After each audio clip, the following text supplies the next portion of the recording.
Bonjour, donc bienvenue dans cette nouvelle vidéo. Ce coup-ci, ce que je vous propose, ça va être de développer un truc pour essayer de prédire le comportement d'une action. Donc en fait, voilà l'idée pour essayer de prédire, c'est que vous êtes d'accord avec moi que le cours d'une action, c'est une succession de hausses et de baisses, donc de phases de croissance et de phases de décroissance. Et en fait, l'idée, c'est d'essayer de voir si certaines actions n'ont pas toujours des phases de croissance qui sont toujours de la même durée et des phases de décroissance qui ont toujours la même durée. Ou en tout cas de voir s'il n'y a pas plus ou moins des probabilités qu'on peut définir qu'une action continue à monter si elle est déjà montée depuis un certain laps de temps. Parce qu'on peut avoir des phénomènes qui se répètent, des choses comme ça, des anomalies en fait. Donc pour faire ça, on va essayer de produire quelque chose qui est un graphique qui sera le graphique de répartition en gros des durées de croissance. Alors.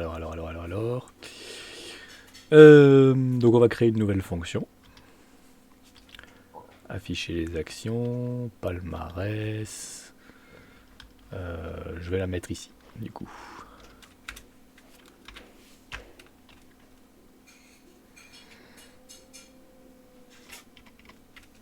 Voilà.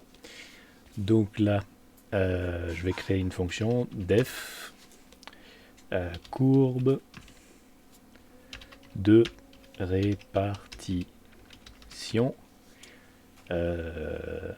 des durées de croissance. Et elle prendra en paramètre un truc qui s'appelle historique. Et c'est tout. And. Donc c'est un truc qui va s'appliquer sur chaque action qui est présente dans le machin. Donc je récupère ça, comme dans toutes les autres fonctions que j'avais fait. Il n'y a pas de end. Et là il y a 2 points. Alors, il faut que pour chaque action, on parcourt le tableau. Donc value de tableau. Sauf que nous, ce qui va nous intéresser, c'est plutôt la dérivée. Donc on va parcourir ce tableau. Donc on va faire une boucle ici à l'intérieur. For i in range de 0 à longueur de ce tableau.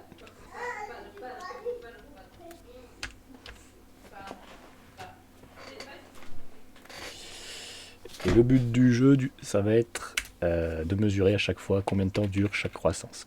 Alors c'est croissant quand la dérivée est supérieure à 0 et c'est décroissant quand elle est inférieure à 0. Donc la première chose à faire, donc ici on va le faire démarrer à 1. Ici on va mettre un truc, on va mettre j est égal à 0. Ça va être le curseur de l'endroit où on en est.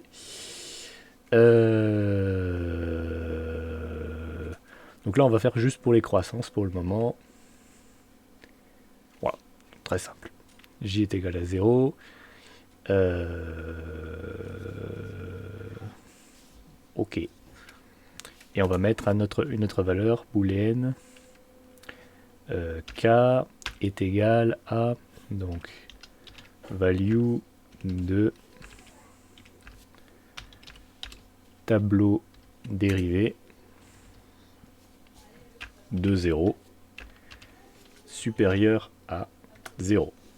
Donc en gros, si la première dérivée est supérieure à 0, eh ben, on considérera que K est vrai. Donc ensuite, à chaque fois pendant qu'il parcourt, ça va se passer comme ça. Si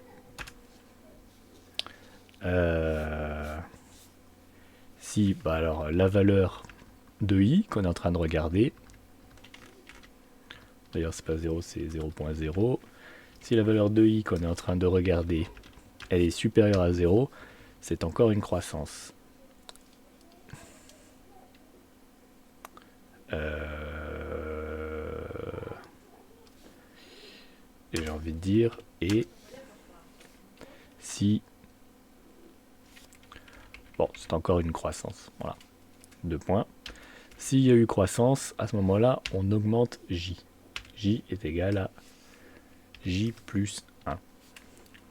Par contre, si c'est une décroissance, et que... Alors, attention, là, faut pas que j'oublie les parenthèses. Si c'est une décroissance, eh bien J, il redevient égal à 0. Else, 2 points, J égale à 0. Du coup, peut-être que K est inutile. Voilà, tout simplement. Non, attention, j'ai dit des conneries. Donc sinon, on a si K est vrai. On sait jamais. Si K est vrai, alors on vient de passer un truc, donc il faut qu'on remplisse un certain tableau. Donc on va créer un tableau ici. On va l'appeler résu. Alors on va l'appeler même value de répartition croissance, auquel on va donner une valeur de base.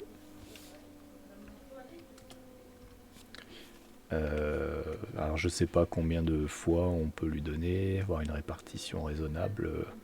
Combien de jours d'affilée on peut avoir une croissance parfaite. Moi j'ai envie de lui donner comme taille historique.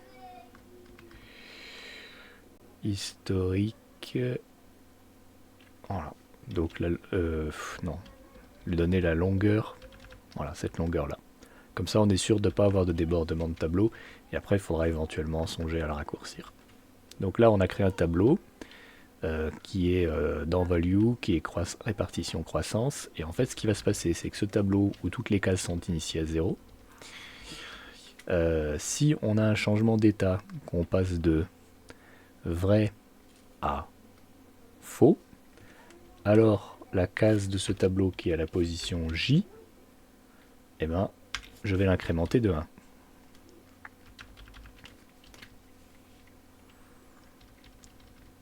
Je vais l'incrémenter de 1. Et je vais dire ensuite que J est égal à 0. Sinon, il se passe rien. Sinon, bah, j'ai envie de dire, sinon, on peut juste dire que J est égal à 0. Ça se répétera. Voilà, donc je récapitule. Pour toutes les actions données, on crée une variable J qui est égale à 0. On crée un tableau rempli de 0, qui est très long.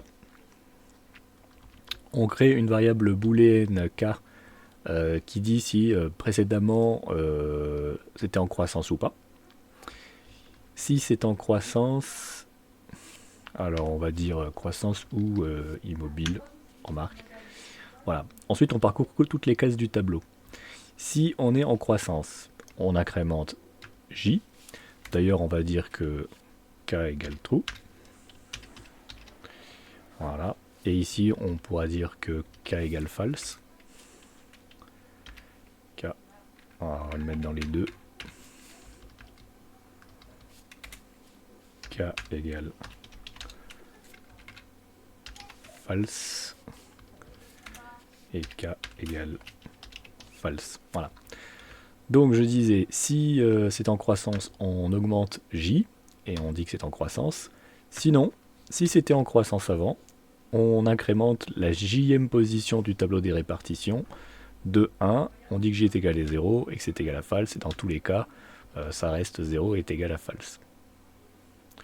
Voilà. Donc, ça, ce que ça va faire, c'est que le nombre de jours de continu qu'on va avoir de croissance, ça va s'ajouter à la énième place du tableau, ce qui va nous faire une espèce de nombre de répartition. Si par exemple 100 fois vous avez 10 jours d'affilée de croissance, la 10e case du tableau de répartition, elle aura 100 comme valeur à l'intérieur. Et puis pareil, si vous avez 9 jours 50 fois à côté, ben, à côté, dans la 9e case, vous allez avoir 50 fois. Donc on verra en regardant ce tableau, qu'on va transformer en courbe après, combien de fois on a eu tel nombre de jours qui est en abscisse de croissance d'affilée. Ce qui va nous donner une courbe de répartition.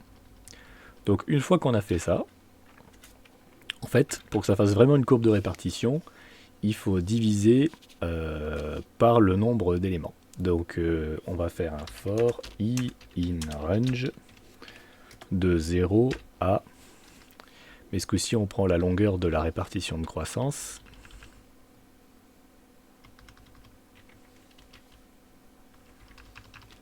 Voilà. Et donc j'ai oublié de mettre le len ici. On va diviser tous les éléments par le nombre de jours de croissance totale. Donc d'abord il faut faire une somme. Ce qu'on va faire là, on va créer une variable somme est égale à 0.0. Alors je vais appeler la somme parce qu'on ne sait jamais. Et voilà. Là je vais dire la somme est égale à la somme plus valeur de répartition croissance de i. Voilà. Donc comme ça, on va tous les ajouter. Ensuite, quand ça sera fini, on va faire une nouvelle boucle, la même, qui, elle, va diviser toutes ces valeurs par la somme. Et donc là, on va se retrouver avec la somme, pas de la somme, c'est lui, qui va être égal à lui-même, divisé par la somme. Voilà. Le but étant qu'à la fin, la somme de tous ces trucs soit égale à 1. Donc ça fait ce qu'on appelle une répartition de probabilité.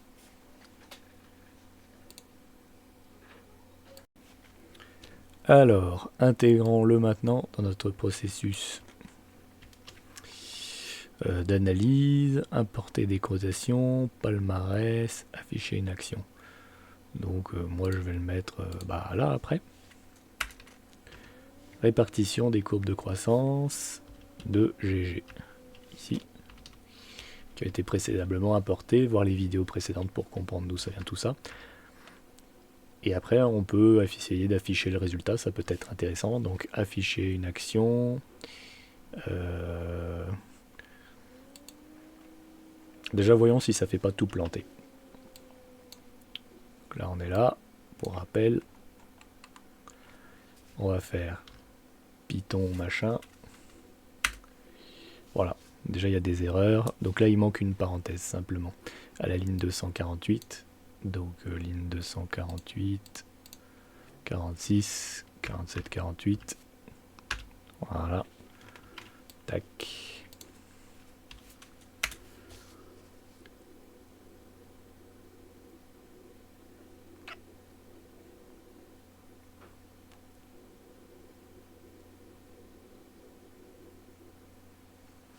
Donc ça marche. Maintenant, ce qui pourrait être intéressant, c'est d'afficher le graphique dans l'affichage, par exemple, d'une action pour voir si ça nous a bien donné. Voilà, là on a l'affichage d'une action. 1, 1, 1, 2, 2, 2, j'imagine doit y avoir. 1, 2, 2, 1, 1, 2. Je ne sais pas comment ça marche, c'est subplot, donc je suis un peu embêté. Je vais enlever celle-ci.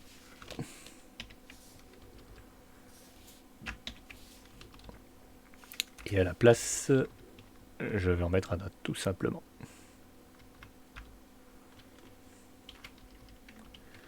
Donc, je l'ai appelé comment? Répartition croissance. Répartition croissance. Voilà, on va voir ce que ça va donner. Il va nous afficher la répartition de sa croissance. Voilà. Donc on a une courbe telle qu'on pouvait s'y attendre. Alors par contre, évidemment, il n'y a pas de croissance de tant de jours d'affilée que ça.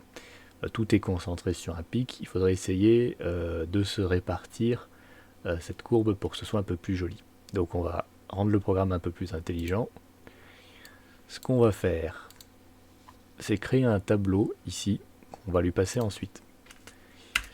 Mais alors pour ce faire, il faut savoir combien on va enlever au début et combien on va enlever à la fin. À mon avis, c'est plus pertinent de se dire qu'on va enlever des trucs à la fin. Donc, je vais plutôt enlever que la fin. Donc ce que je vais faire, je vais créer une fonction, je vais créer une boucle, i in range. Par contre, je vais le faire aller à l'envers. Alors, je ne sais pas s'il fait ça tout seul ou pas. Donc, il va aller de machin à 0, 2 points, et il va aller à la longueur de ça.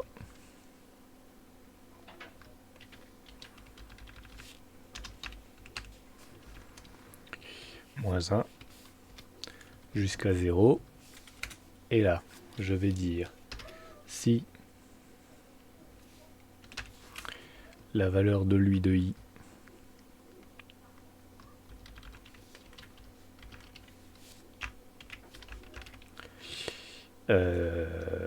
égale à 0, alors je vais incrémenter une variable que j'ai définie avant, j égale à 0. Je vais dire ici j égale à j plus 1. Sinon, eh ben, break, tu sors de la boucle. Je sais pas si ça existe break en Python. J'ai fait un petit coup d'œil rapide dans mon diable. Non, ça c'est Unity, JS, Angular. Ah, je coupe le temps que je cherche. Voilà, donc break existe, on va bien voir si ça marche de toute façon. Donc après, on sait que J c'est le nombre d'éléments qu'il faut enlever. Donc, moins 1 évidemment. Donc on va recréer un nouveau tableau, je disais, qui va s'appeler, je sais pas, tab est égal à, on lui met une valeur bidon, ça fois, et là ça va être la longueur de lui moins J.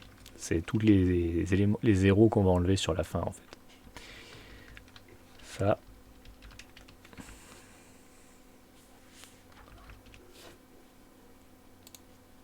Moins J plus 1. On va en laisser 1.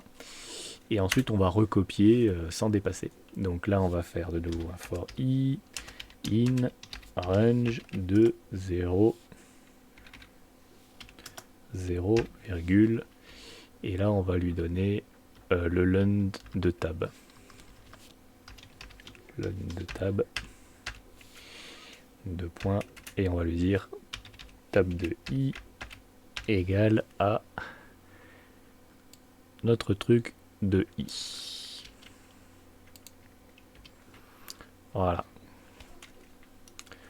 Voyons voir ça maintenant. Ça devrait être plus clair.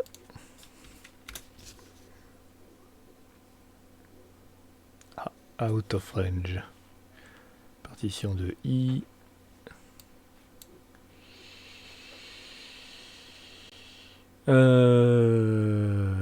Length moins 1. Qu'est-ce que c'est que ça? Is the range.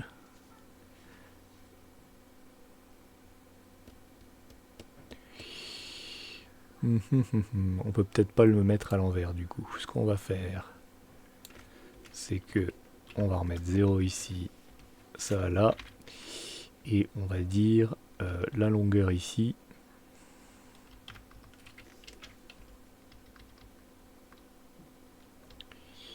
Moins i.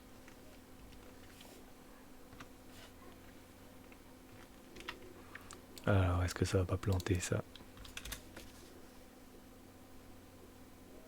Si. Out of range. Moins i, c'est parce que là, il va de 0. Là, il faudrait mettre encore un petit moins 1 ici. Voilà. J'espère que ça foutra pas le bordel. On va voir ça. Voilà, là on est bon. Ah, sauf qu'il nous a rien enlevé. Ça veut dire qu'ici, on doit quand même en avoir... Non, 500. Pourquoi est-ce qu'il nous a pas mis... Ah bah oui, j'ai pas mis le tab, j'affiche pas encore le tab. Une fois qu'on a fait ce tab, évidemment, c'est pour l'afficher dans le plot après, à ce niveau-là. Voilà. Donc là, on devrait voir plus proprement. Voilà. Bon. Comment interpréter ces résultats? Donc déjà, là, donc on a la courbe de répartition des croissances pour cette action. Ce que l'on peut voir, donc ici on a 2, ici on a 1, c'est que une fois sur deux, quand il y a une croissance, elle ne dure qu'une journée. Plus d'une fois sur deux. Et après, ça décroît très vite. C'est-à-dire que déjà, il n'y a plus qu'une chance sur 4 pour qu'elle dure 2 jours, puis plus qu'une chance sur 10 pour qu'elle dure 4 jours d'affilée, etc. Donc en fait, à partir de cette courbe, on peut définir quelle est la probabilité qu'une action continue à augmenter en fonction du nombre de jours où elle a déjà augmenté. Pour faire ça, il suffit de calculer l'intégrale sur la courbe, sous la courbe qui reste. Donc ça serait intéressant de générer cette courbe d'intégrale qui nous donnera la probabilité que l'action continue à monter si elle a déjà augmenté depuis un certain laps de temps. Alors, moi ce que je propose, c'est qu'on remplace la répartition par cette intégrale directement, parce que c'est juste pour ça qu'on l'a fait. Ouais, mais quoique, sinon on voit disparaître le comportement. Ce qu'on va faire, c'est qu'on va le créer dans la foulée, dans la fonction qui calcule les répartitions. Donc là, on avait fait un truc qui divisait, etc. Maintenant, il n'y a rien qui nous empêche de faire une fonction qui va nous calculer l'intégrale dans un nouveau tableau. Donc déjà, on va créer une valeur, mais au lieu de l'appeler répartition croissance, on va la mettre probabilité croissance continue. Probabilité que la croissance continue. Allez, je peux même le mettre proprement ici. La croissance continue. Et ça va être égal à, on va créer un tableau, comme on l'avait fait avant, qui fait la même taille que le tableau dérivé, comme ça on est tranquille.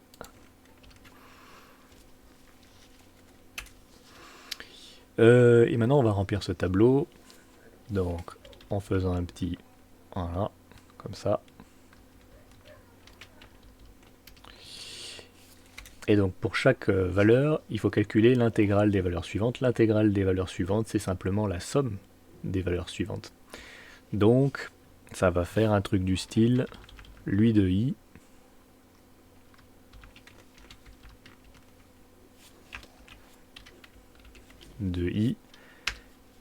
est égal à 0.0. Et après on va créer une nouvelle boucle.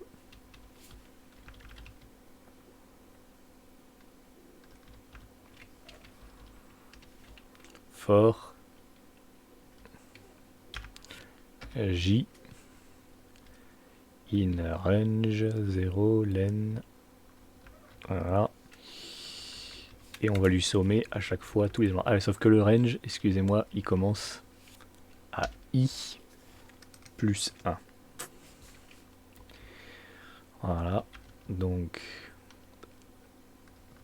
ça va être lui est égal à lui-même plus celui de la répartition de i, qui a été, rappelons-le, transformé en densité de probabilité. Voilà, donc ça devrait nous donner la probabilité de croissance continue en fonction du nombre de jours, que la croissance continue en fonction du nombre de jours. Ce qu'on va faire, c'est que maintenant, on va essayer d'afficher ça à la place de la répartition de la croissance, en faisant les choses de la même manière. On commence à voir qu'il va falloir créer des fonctions intermédiaires pour moins s'embêter par la suite.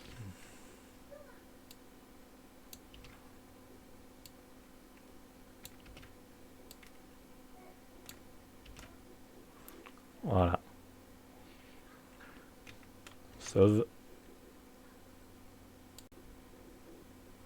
On va tester ça maintenant.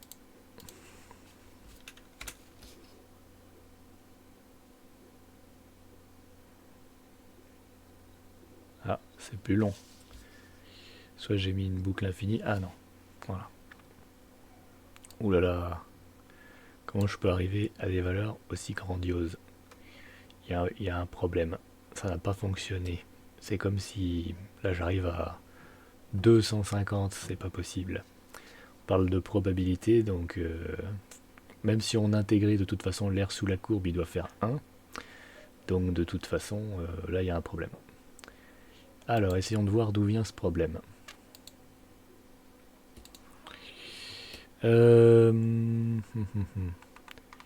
Donc ça se passe ici.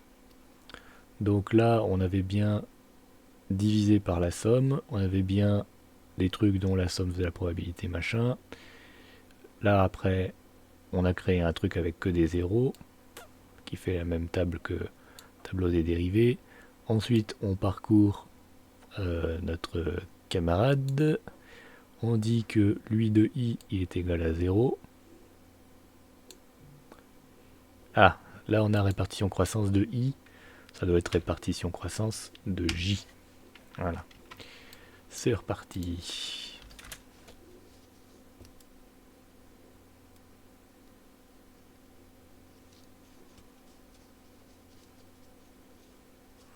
Alors on voit que les temps de calcul sont plus longs quand même. Voilà.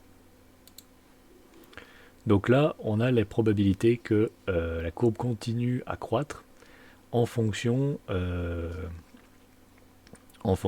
du nombre de jours où il a déjà cru.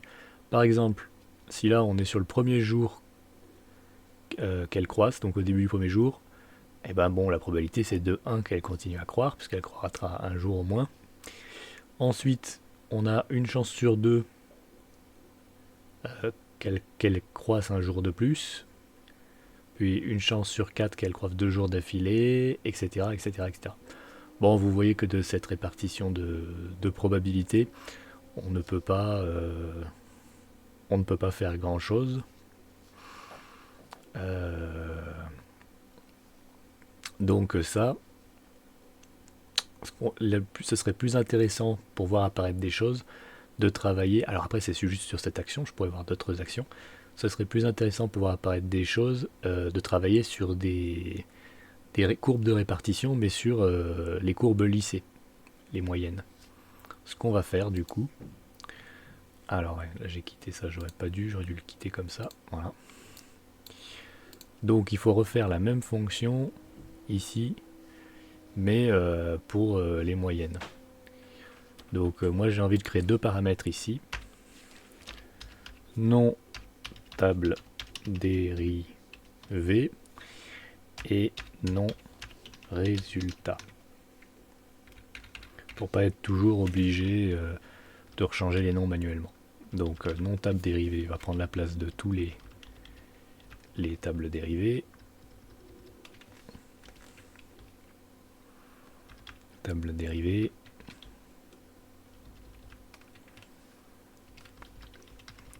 Table dérivée. Table dérivée. Et on en avait encore un là, c'est celui-ci, table dérivée. Ensuite, non résultat.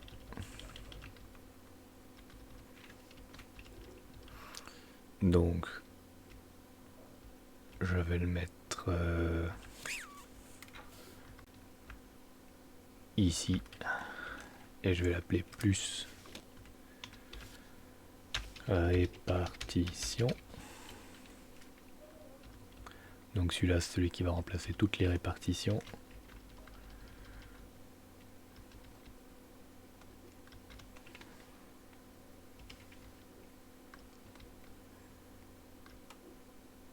Ouh, il en reste pas mal les répartitions.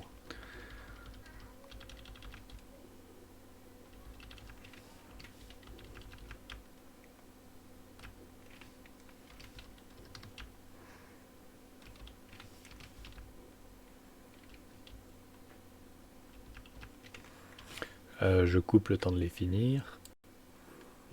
Voilà. Et ensuite ici, celui-là qui est présent à tous ces endroits-là, et ben, je vais l'appeler non résultat proba.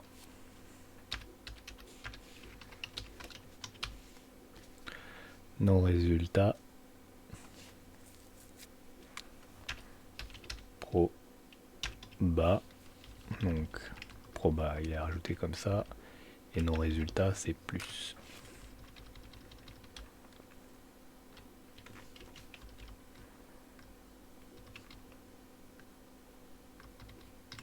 Voilà.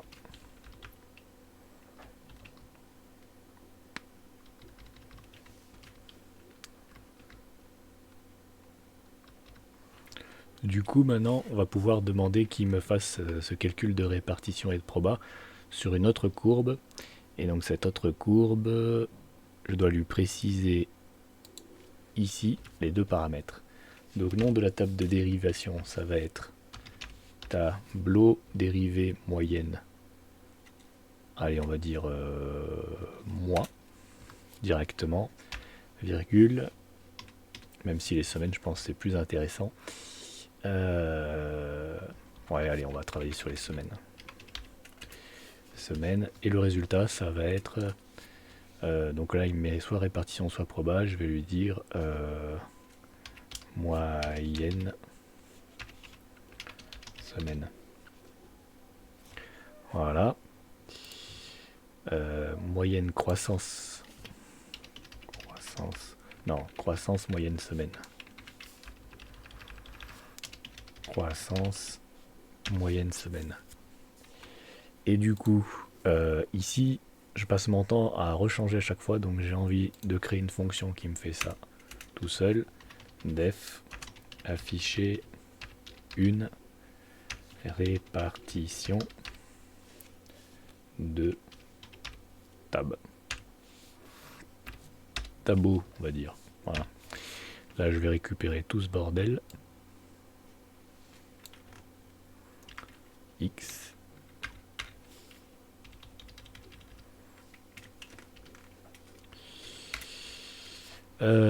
Et donc là, il faut aussi que je lui donne le... Non, tableau, c'est le tableau qu'on lui donne directement. C'est toujours la même, normalement, continue, ouais. Donc ça, ça va être remplacé par tableau, du coup. Donc ici, c'est len de tableau. Là, c'est if.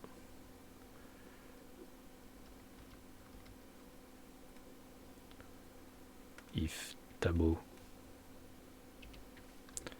de len de tableau moins 1, moins i moins 1 est égal à 0. Là, ça va être len de tableau.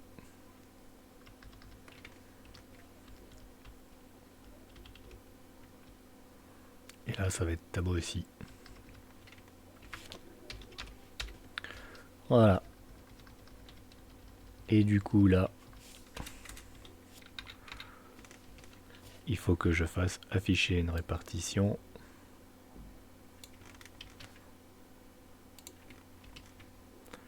De, sauf que là, le nom a changé. Moi, je lui ai demandé que ça s'appelle croissance moyenne semaine. Et là, ça va être répartition, je crois. Répartition, ouais. Croissance moyenne semaine, répartition. Dans un premier temps. Regardons la répartition s'il y a des détails intéressants. Alors, testons ça.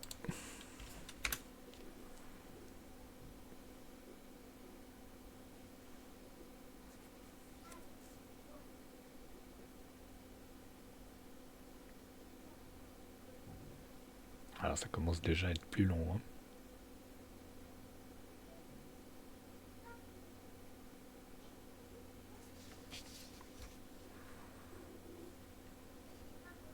Ah, voilà. Donc là, on a le truc qui a été lissé si on raisonne avec la moyenne de semaine. Voilà à quel résultat on arrive. On a déjà quelque chose de plus accidenté. Alors je comprends pas pourquoi il y a des 0,5 qui traînent, mais bon.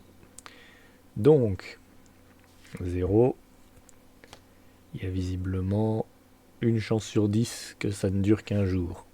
Ici, là, vous voyez, on a quand même des choses intéressantes. Donc la répartition, on voit, il y a plusieurs pics. même à la fin, on voit des choses. Donc ça pourrait être intéressant de regarder quelle courbe de probabilité ça nous donne. Alors, maintenant on va afficher la courbe de probabilité. Donc à la place de répartition ici, il suffit d'écrire proba.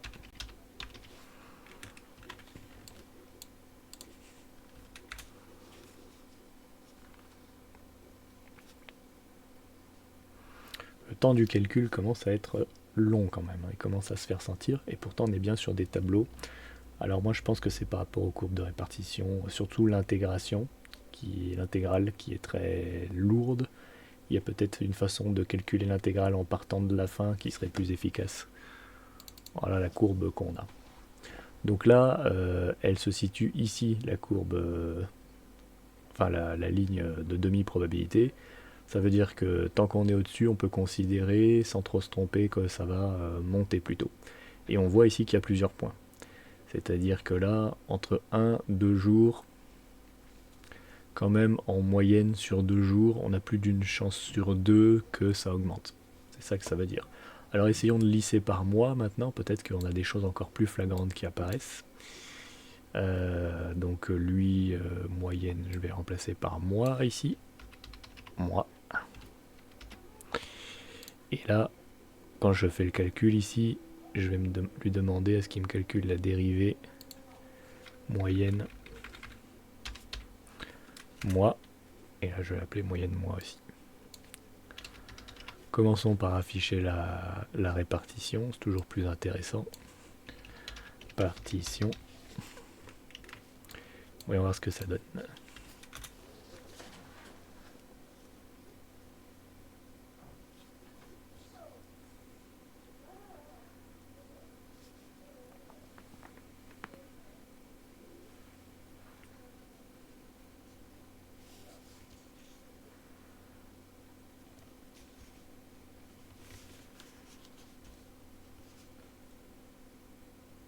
Voilà.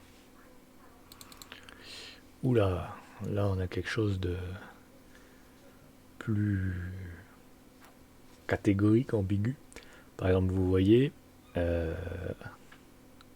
souvent quand même on a eu des hausses qui ont duré 20 jours et quelques là. Et le mieux qu'on a eu comme hausse, c'est jusqu'à 70 jours d'affilée de hausse, en moyenne. Donc là, ouais, ça s'étend en fait de plus en plus. On va voir ce que ça nous donne comme courbe de probabilité.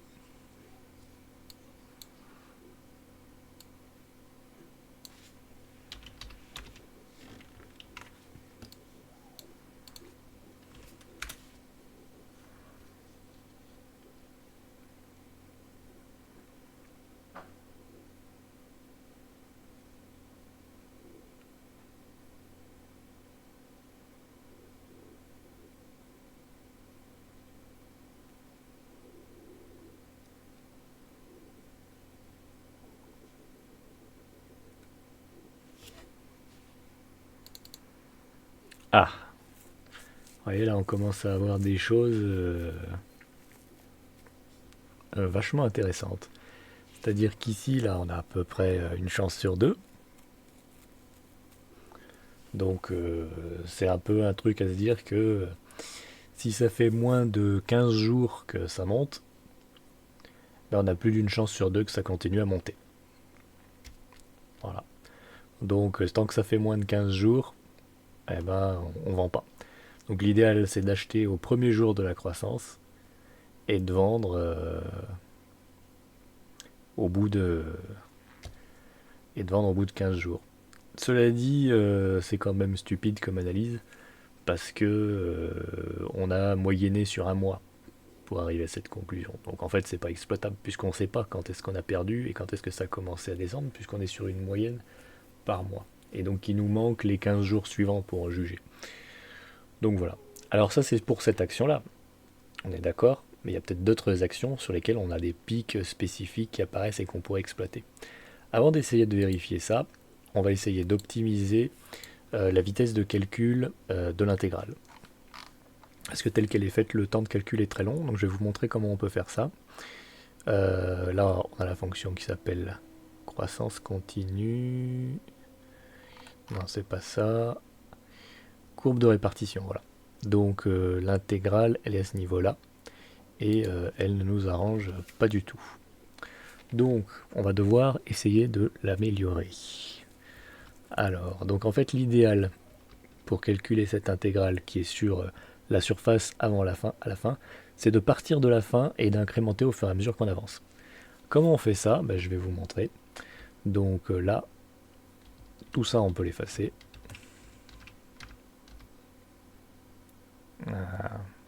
On va tout effacer, mais sauf ça. Voilà. Voilà. Donc, lui, ça va être i, mais en fait, ça va être length de ça, moins 1, moins i. Donc, on part de la dernière case. Ça, moins 1, moins i. Voilà. Sauf que moi, j'ai envie de dire que la première, on va la fixer. Voilà. Voilà. Et que, en fait, du coup, ça va être égal au précédent plus le précédent dans notre tableau. Alors, je sais pas si ça va être facile à comprendre pour tout le monde. En gros, ici, on a celui-ci moins encore 1, non, plus 1. Donc, celui qui était la case d'avant vers la fin, plus la même chose pour l'autre. Donc ici, lui. Voilà. Donc en gros, on est d'accord que tout à la fin de la table de répartition, la probabilité est nulle.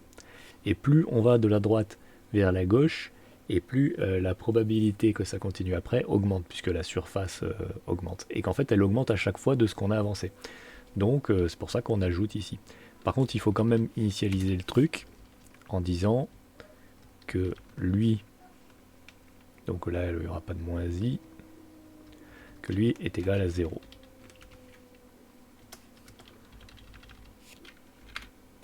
Voilà.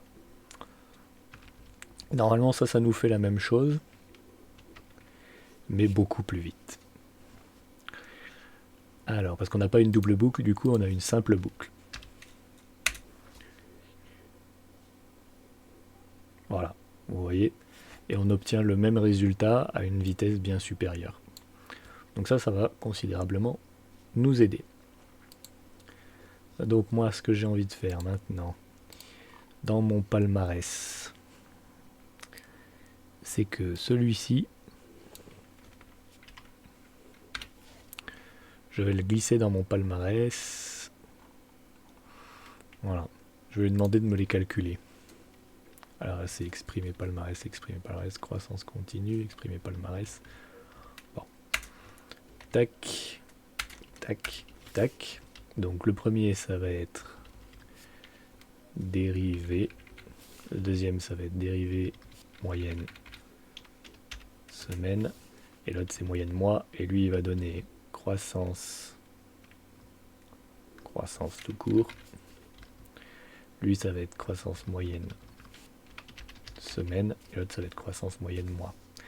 Voilà, donc là, on a les trois. Donc là, ils seront calculés tous les trois pour chaque truc. Est-ce que ça plante?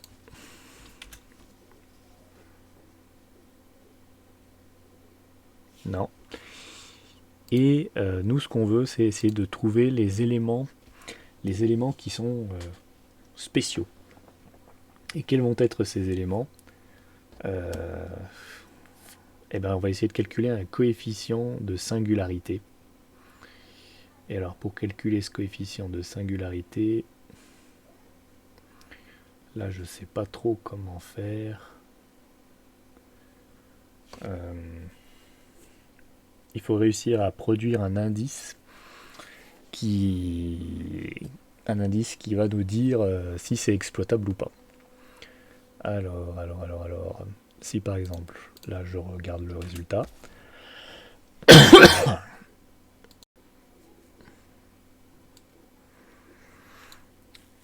Qu'est-ce qui pourrait bien rendre cette courbe plus exploitable qu'une autre?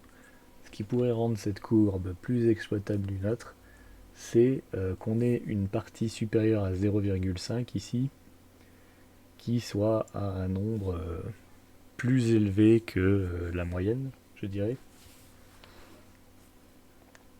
C'est ça qui nous intéresserait. Ce serait d'avoir quelque chose le moins comme ça possible, mais le plus comme ça possible, en bombé, en fait. Donc ce qu'on va chercher, je pense, c'est le point le plus à droite qui est supérieur à 0,5. C'est ça qui va déterminer l'indice d'intérêt de la courbe sur les probabilités. Donc on va le calculer comme ça. On va le glisser dans notre fonction qui calcule tous ces trucs. Donc là, après avoir calculé son intervalle, elle va nous calculer l'indice. Voire ça peut être pendant. Donc je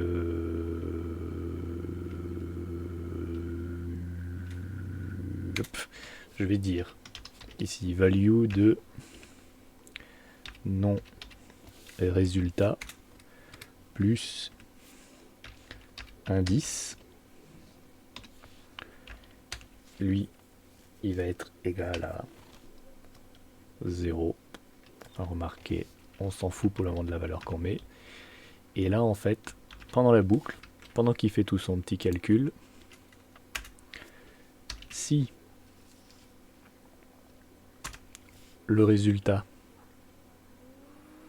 donc c'est-à-dire lui, est supérieur à 0,5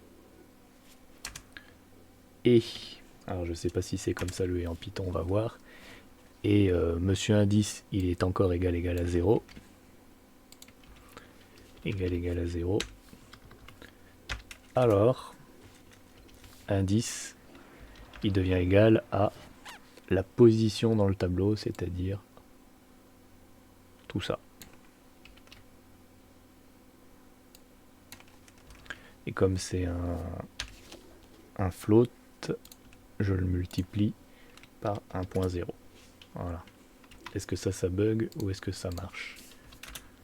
Ça bug. Le et, il ne le comprend pas. Donc je vais remplacer ça par un and. Est-ce que ça lui va?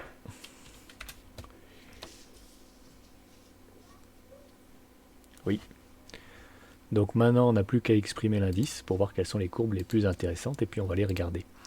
Donc pour trouver, donc dans le palmarès, voilà, quand on a fait ça, on peut exprimer les indices. Donc on va en mettre un après chaque truc. Donc là, l'indice, ça va être croissance indice. Voilà. Après ici le deuxième, le troisième, donc ici ça va être croissance moyenne semaine indice, croissance moyenne semaine indice, et le dernier ça va être croissance moyenne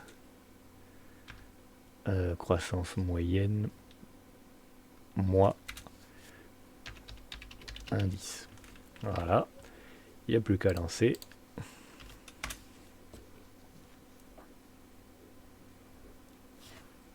Et donc là, normalement, il m'a produit dans palmarès mon petit classement. Alors, voyons voir ça. Croissance indice. Ah. Donc là, vraiment, on n'a rien. C'est toujours au premier jour que ça crache. Là, pour croissance moyenne semaine indice, voilà, on a 5 jours. Ces deux-là, ils ont tout juste un comportement exploitable, parce que une semaine, on prend 3 jours avant et 3 jours après. Donc ceux-là, tous ceux qui sont supérieurs à 3 ici, il y a peut-être quelque chose à tenter. Pour exploiter le fait qu'on sait qu'ils ont plus de probabilité de monter que de descendre. Et pour le mois on a quasiment rien, 15, donc là la prédiction semble pas du tout évidente. Donc on n'a aucune action dans toutes celles-ci qui ont des anomalies qui nous permettent d'estimer, sauf toutes celles-là. Donc c'est celle-ci peut-être qui mériterait qu'on la regarde d'un peu plus près. Donc on va demander son affichage à ce niveau-là. Oui, c'est bien ça. Donc je vais demander son affichage pour voir qu'est-ce que c'est?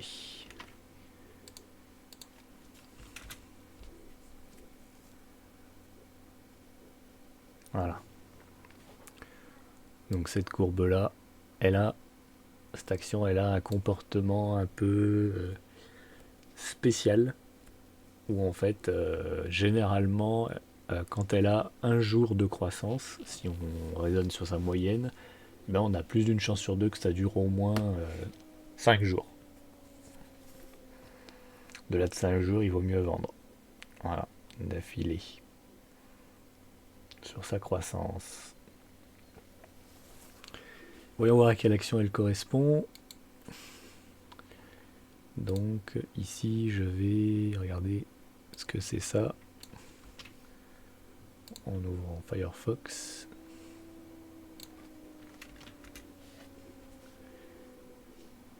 Et il s'agit de Louise Vuitton. Louise Vuitton. Voilà. Qui a une caractéristique un peu spéciale, visiblement. C'est que elle monte, elle a plus d'une chance sur deux de monter au moins 5 jours d'affilée si on raisonne avec une semaine de moyenne. Donc c'est peut-être lié à sa dynamique, c'est-à-dire que ça monte, en général les gens restent attachés un petit peu plus longtemps, je ne sais pas comment il faut interpréter ça.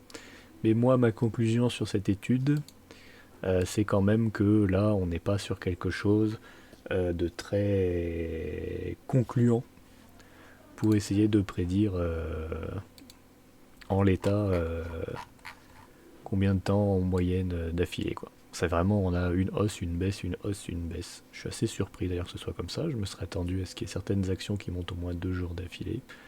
Enfin bon, c'est comme ça. Ce que j'ai envie de tester, qu'on n'a pas encore testé, c'est par exemple, si je sais que ça fait 3 jours qu'elle monte, quelle est la probabilité qu'elle continue à monter encore un jour ou pas? Si je sais que ça fait 4 jours qu'elle monte, quelle est ma probabilité qu'elle continue à monter un jour ou pas?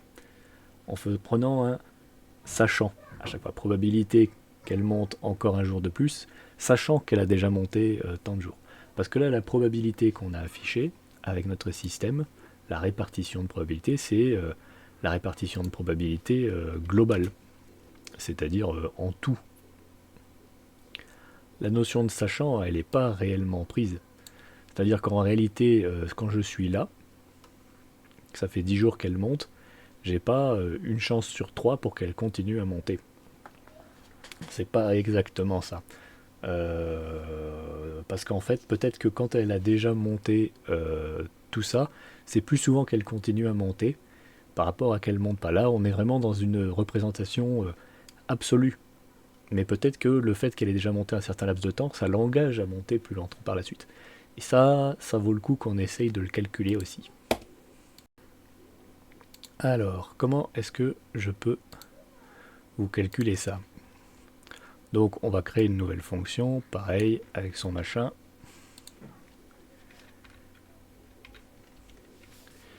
Répartition, courbe de répartition des durées de croissance. Je vais mettre sachant. Donc là, il va vraiment s'agir de revérifier à chaque fois ce qu'il en est. Donc on est sur une démarche beaucoup plus complexe. Donc en fait, on va faire monter un nombre jusqu'à ce que ça arrive à 0, la probabilité qu'on détermine. Et mais du coup, on ne sait pas jusqu'à combien ça peut monter. Donc encore par sécurité, on va mettre un gros tableau de bourrin, ce qui finira par nous coûter cher au niveau de la mémoire, mais bon, on verra. Et là, on calcule directement une probabilité, par contre. On est dans une démarche totalement différente, vous allez voir. Donc, un nom du résultat, et on va l'appeler proba. Proba sachant. Voilà. Nom table dérive, ok. Alors là, ça devient un petit peu plus hardcore. Donc, on va faire for i in range. Il va aller jusqu'au bout, donc de 0 à cette longueur. même si il n'y a aucune chance qu'il y en ait un qui grimpe 100% du temps, mais bon, on verra bien. Donc, qu'est-ce qu'il va faire là? À chaque fois, il va repartir à 0. Alors d'ailleurs, il faut que ça commence à 1.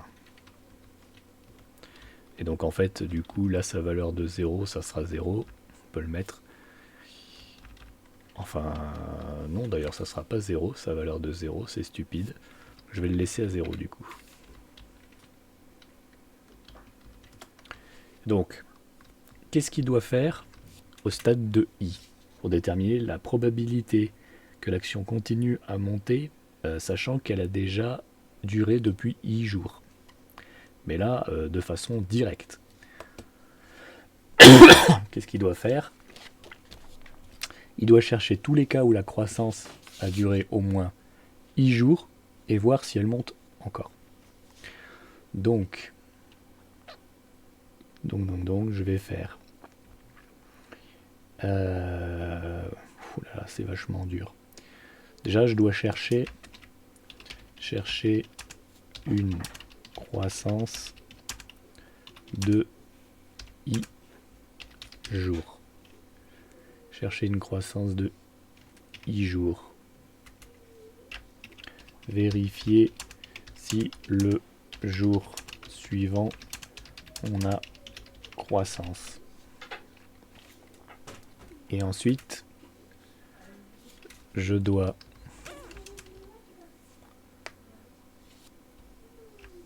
recommencer en cherchant la suivante. Et à la toute fin, diviser. Ah, c'est compliqué. En cherchant la suivante. Et à la fin, diviser par le nombre de croissances trouvées. Alors, très compliqué. Donc, en gros, on va parcourir le tableau de la table de la dérivée.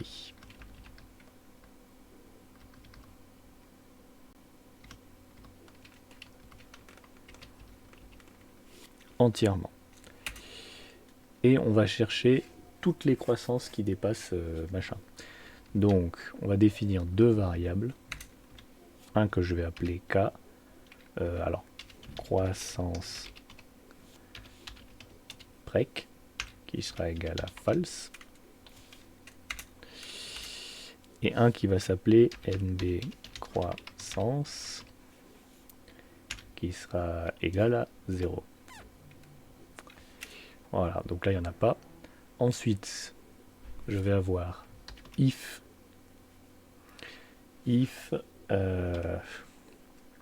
donc là je vais regarder la table des dérivées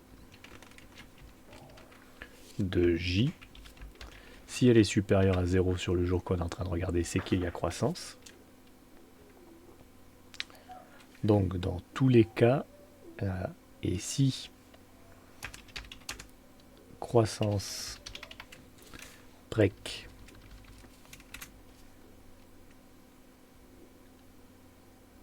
alors si il est supérieur à 0,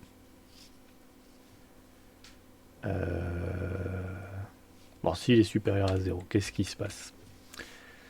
Il y a deux cas de figure. Soit, alors déjà, il faut l'incrémenter, c'est sûr. Donc je vais mettre nb croissance est égal à nb croissance plus 1.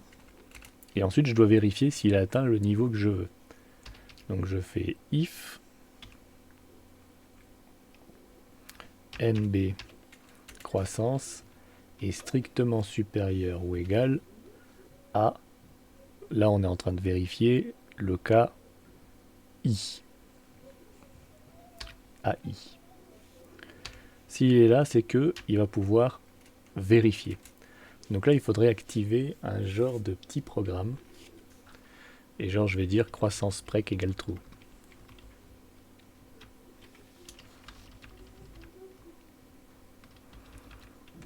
croissance prec égale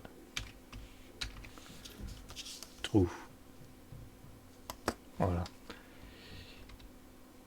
Et donc là, ça veut dire au prochain coup, tu vérifies. Par contre, du coup, ça veut dire ici and croissance prec égale false. Il faut que lui, il soit égal à false pour qu'il joue à ce jeu-là. Donc, il incrémente à chaque fois. Si il soit incrémentation égale true. Voilà. Si maintenant cette valeur est supérieure à 0 et lui est égal à true, notons que ça c'est un truc qui doit être vérifié avant ce if là. J'ai envie de mettre un else ici. Else if. Alors est-ce qu'en Python il y a une structure else if à tout attacher ou est-ce que c'est un else et un if séparés? Python elif ça s'appelle. Donc je vais mettre elif, voilà, égal à true. Donc là, ça va valider une croissance. Voilà. Ensuite, elif, si là, la valeur est inférieure à 0 et que lui est égal à true, ça va me valider une décroissance.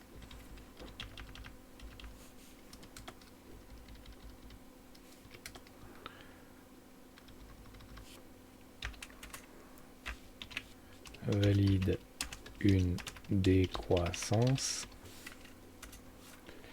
Et elif, si la valeur est inférieure à 0 et que lui est égal à false,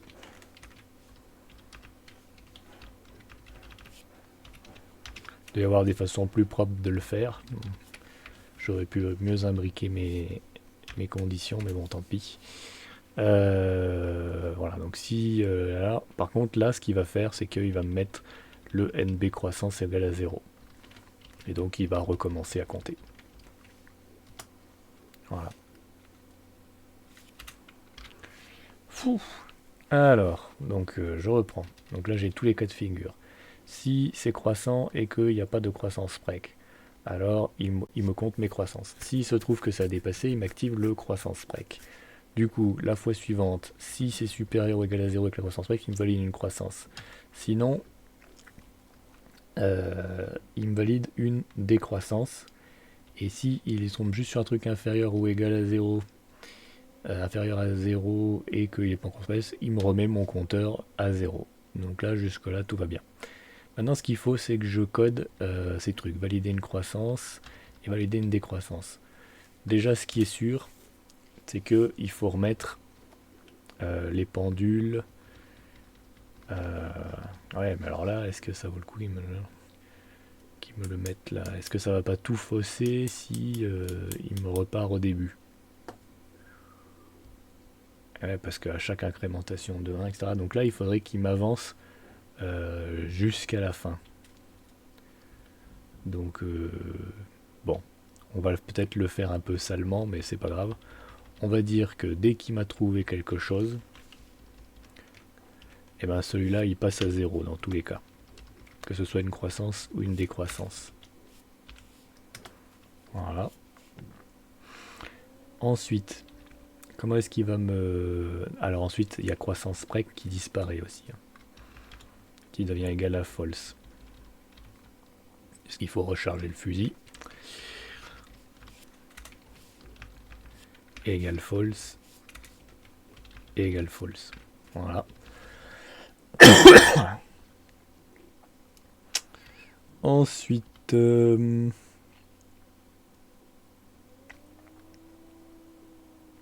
envie de dire, voilà.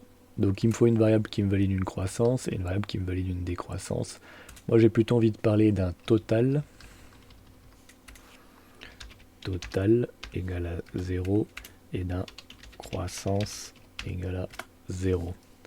Et donc, s'il me valide une croissance, il me dit que croissance est égale à croissance plus 1 et total est égal à total plus 1.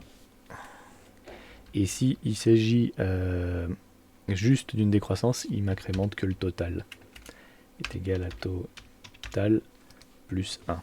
Voilà. Quand il a fini tout son petit procédé de scannage, ce qui va se passer, c'est qu'il va me remplir mon résultat. C'est-à-dire que là, il aura tout parcouru, compté, machin, en remettant à 0 à chaque fois, croissance totale. Donc là, il va me mettre... où est-ce qu'il va m'écrire le résultat? Donc c'est dans proba sachant de i.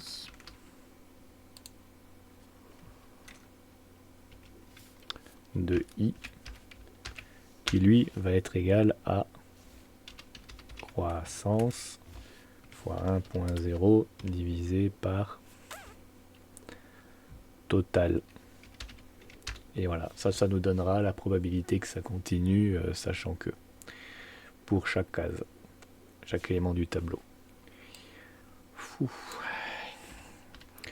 Alors il ne nous reste plus qu'à tester cette fonction pour voir si elle fonctionne et si elle n'a pas d'erreur. Donc je la sélectionne ici, je vais la rajouter dans le palmarès.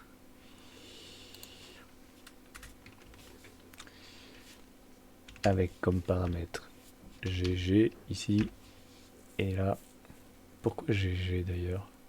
D'où est-ce qu'il sort cette GG? Il n'y a pas de GG. Ah, donc là c'était faux ce que j'avais mis, c'est historique ici. Historique. Historique.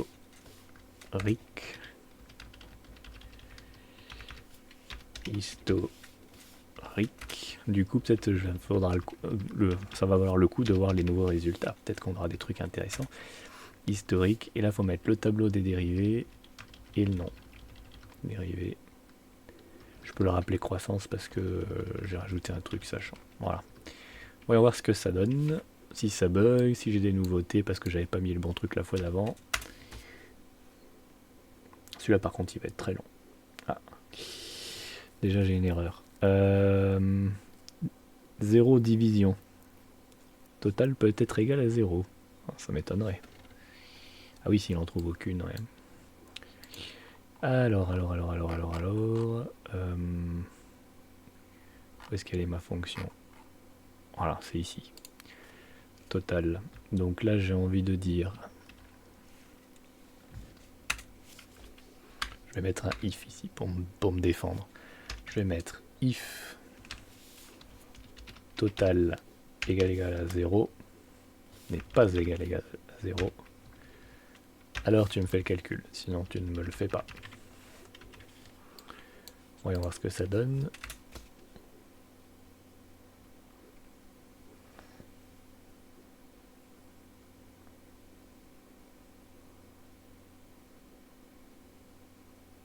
Ah, et là ça va être très très long parce que là on retrouve de nouveau une double boucle. Du coup ça peut être très très long. En sachant que je peux sûrement la raccourcir. Voilà. Donc là j'ai ça. Ça a marché. Je vais regarder mon palmarès. Comme la dernière fois j'avais fait faux, peut-être qu'il y a des nouveaux trucs qui vont apparaître d'intéressant. Croissance indice, non, j'ai les mêmes résultats. Les mêmes résultats. Les mêmes résultats. Donc il n'y a pas d'évolution de ce côté-là. Ok. Donc maintenant, ce serait bien que j'arrive à afficher une de ces courbes peut-être. Que je sache un peu si ce que j'ai fait marche bien ou s'il m'a mis des zéros partout ou quoi. Donc je vais essayer d'afficher la courbe du proba sachant. Proba sachant qui est ici. Croissance moyenne moins proba. Afficher une partition. Et donc en fait il s'appelle croissance proba sachant. Croissance proba sachant. On va voir ce que ça donne.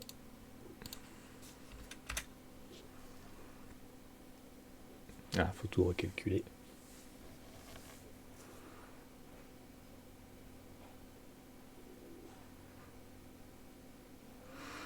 Commence à être sur du calcul un peu long. Bientôt je vais mettre les trucs précédents en commentaire pour pas qu'ils soient tous recalculés, je sais pas. Voilà. Ah. Bon, là on voit qu'il se passe des choses quand même. Donc là on voit... Ah ouais, quand même, hein. Il se passe des choses. Il se passe des choses. Alors là,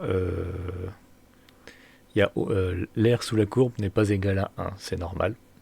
Puisqu'en fait là c'est pas une répartition de probabilité, c'est juste pour chaque truc, sachant quelle est la probabilité que ça continue. Et donc là, eh ben on voit que c'est pas la même chose. Et donc ça veut dire qu'il y a bien une influence, une inertie, un phénomène d'inertie. Par exemple, si ça fait un jour, s'il y a déjà eu un jour de croissance, eh ben on a quand même plus d'une chance sur deux que ça continue. Si on en a eu 2 jours, on a un peu moins de chance qu'on ait un troisième jour. Par contre, si on a passé le cap et que ça fait 3 jours, eh ben on a 65% de chance ici qu'on ait au moins un quatrième jour.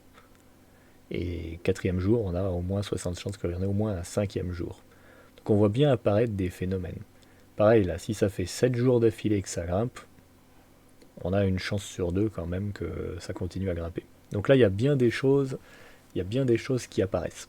Ça devient intéressant. À moins que j'ai fait une grosse boulette dans mon truc. Mais généralement, quand on merde son code, on voit rien apparaître. Il n'y a que des zéros, oui, ça fait des boucles infinies ou des choses comme ça. Et là, c'est pas le cas.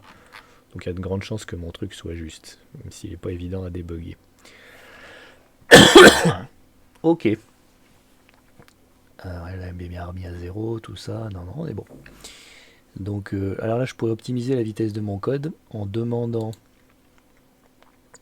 dans un cas, c'est-à-dire si on n'en a trouvé aucun ici dans J, si total est égal à 0, voilà, par exemple ici qu'on fasse un break en fait. Genre là, else, 2 points. S'il n'est pas égal à 0, il me fait le calcul. Mais s'il est égal à 0, ça sert à rien de continuer à chercher des croissances plus longues. Donc on va pouvoir accélérer le code en stoppant ici net. Tous les autres c'est 0, on le sait. On va voir à quelle vitesse, à quel point ça optimise la vitesse. Calcul. Ah quand même, c'est pas mal. Ça a été rapide. Ok.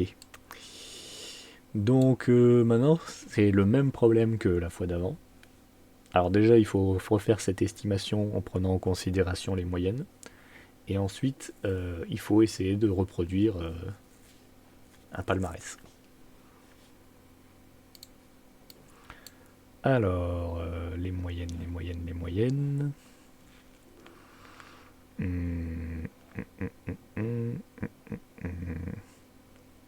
Oui, donc pour les moyennes, c'est très simple. On va dans palmarès. Et comme on l'a conçu de la même façon, on a juste besoin de le copier et de prendre des tables de dérivés autres. Donc là, c'est tableau dérivé. Ah, il me propose pas le... Voilà, moyenne semaine. Donc là, je vais mettre croissance moyenne semaine. Et là, dérivée moyenne mois. Et là, je vais mettre croissance moyenne mois. Et après, je vais exprimer les palmarès. Sauf que pour exprimer les palmarès, il faut que je crée un indice. Alors, même démarche que la dernière fois. Si là, je lance mon machin, du coup, ça va être 3 fois plus long parce que j'ai rajouté pour les moyennes, les mois, etc. Voilà.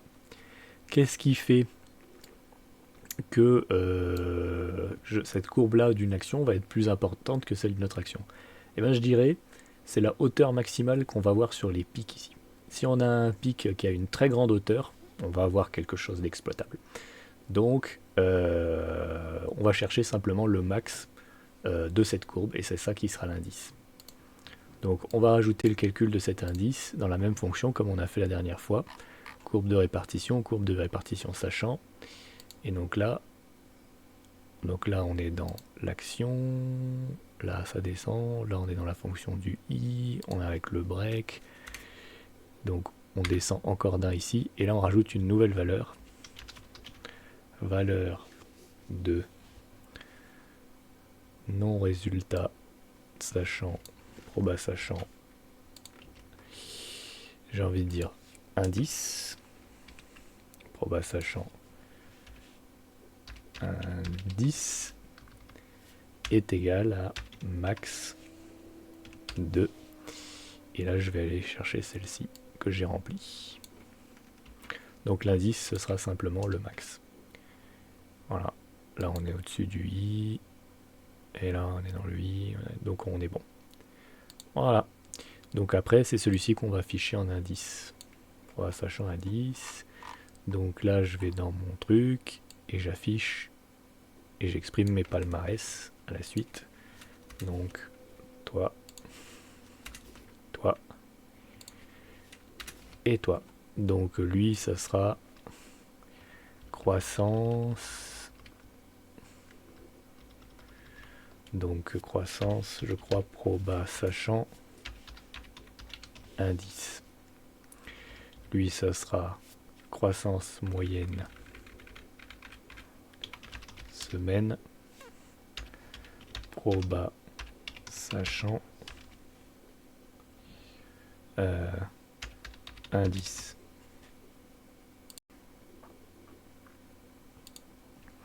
Et le dernier, ça sera moyenne mois, proba sachant indice. Voilà, regardons notre palmarès. S'il n'y a pas de bug, avec ce que j'ai fait, s'il y a un bug. Donc il y en a un qui n'est pas trouvé. Valeur is not defined dans max. Value, j'ai dû écrire valeur ici alors que c'était value. Alors on y va. Valeur, voilà. Lui c'est value.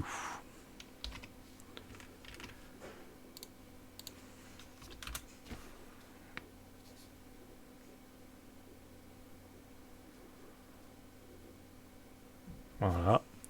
Donc il a dû aussi me produire le fichier de palmarès, qui du coup est encore plus long. Moyenne, moyenne. Sachant indice. Donc là on a un. Ah, on a des trucs où c'est sûr à 100%. On a des trucs où c'est moins sûr. On a des trucs là où c'est sûr à 100%. Des trucs où c'est moins sûr. Oh. Il y en a où la majorité c'est sûr à 100%.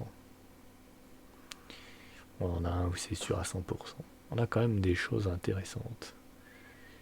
Bon, en fait c'est trop performant là. Il y a des trucs où c'est vraiment sûr à 100% tout le temps. Genre lui, je serais curieux de voir sa répartition de probabilité. Si je demande son affichage, est-ce que c'est bien le bon que j'ai sélectionné? Ouais. Si je demande son affichage de lui par exemple, CTRL S, je refais une petite tournée.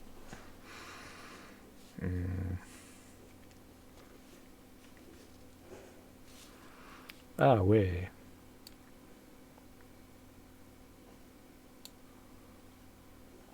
Alors il y a quand même un petit problème dans cette histoire. Imaginons par exemple, là il nous dit que si ça fait 7 jours d'affilée qu'on a une croissance, c'est sûr à 100% qu'il y aura un 8e jour qu'il y aura une croissance. Le problème c'est que imaginons que dans tout ce graphique, il est trouvé qu'une seule fois 7 jours d'affilée où il y a une croissance, et aucune autre fois, et que cette fois-ci il y a eu une croissance. Bah à ce moment-là, c'est normal que la probabilité soit 1, mais en réalité on n'en sait rien, on n'a pas d'indice de confiance. Donc les totaux, ils ont leur importance quand même. Donc moi j'ai envie d'indice de rediviser par le total pour avoir quelque chose de vraiment fiable. Donc ce que je vais faire, c'est que là l'indice il dit que c'est le max de tout ça. Moi je suis tenté de rajouter des trucs, c'est-à-dire que ici je vais rajouter un sachant total. sachant total qui sera juste égal au total.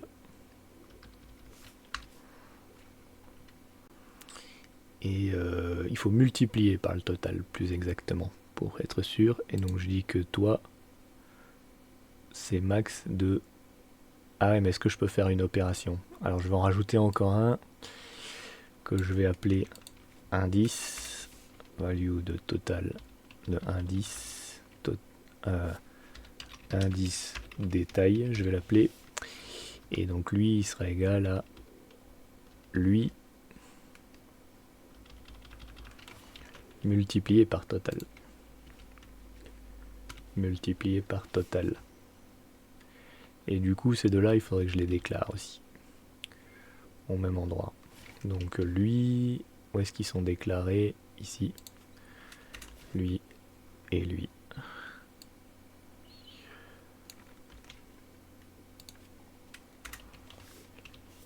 Et donc là, ils vont être égaux à la même chose tous les deux. Voilà. Et voilà, fois total, comme ça on a quelque chose. Et par contre à la fin, on cherche le max du détail. Voilà. Là on aura quelque chose de plus pertinent. Donc maintenant je sauve, que j'ai sauvé, je relance. Et là comme ça j'aurai un palmarès un peu plus correct. Donc c'est normal que dans des hausses, dans des valeurs hautes, on ait des probabilités qui augmentent parce qu'on en a de moins en moins en réalité. Donc les probabilités ont de plus en plus de chances d'être extrêmes. Parce qu'on perd du sens du détail. Boum. Ah, voilà, là ça n'a plus rien à voir. Bon après on a des valeurs qui sont très hautes, mais c'est normal, on a multiplié par le total. Donc selon ce palmarès, l'action la plus intéressante, quel pic le plus intéressant, c'est celle-ci. Alors, on va l'afficher ici.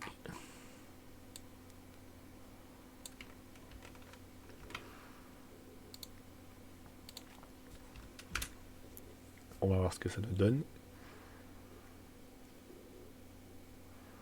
Ça commence à être bourrin, va peut-être falloir... Voilà. Donc 1, elle était à 100, ça veut dire que 100 fois, il a trouvé ce cas de figure. Pour cette action, si on a eu 8 jours d'affilée de croissance, on a 100% de chance qu'il y en ait un 9e. 100 fois c'est arrivé. Et 100 fois ça a été le cas. Donc là, on a une vraie démonstration. Quelque chose de vrai. Donc cette action, c'est celle-ci. On va regarder sur internet à quelle société elle correspond. On ouvre Google.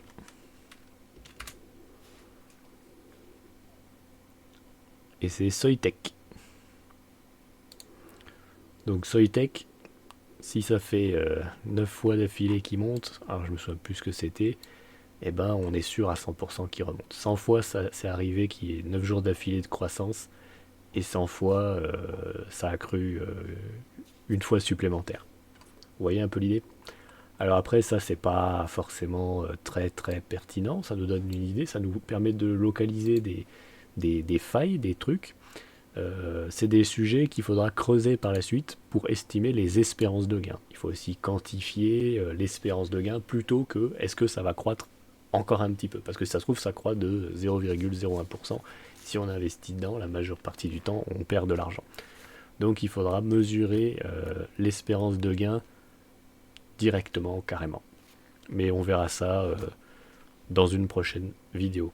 Encore une fois, je vais essayer de vous joindre, donc là les dernières avancées de mon palmarès en description de la vidéo. Au revoir.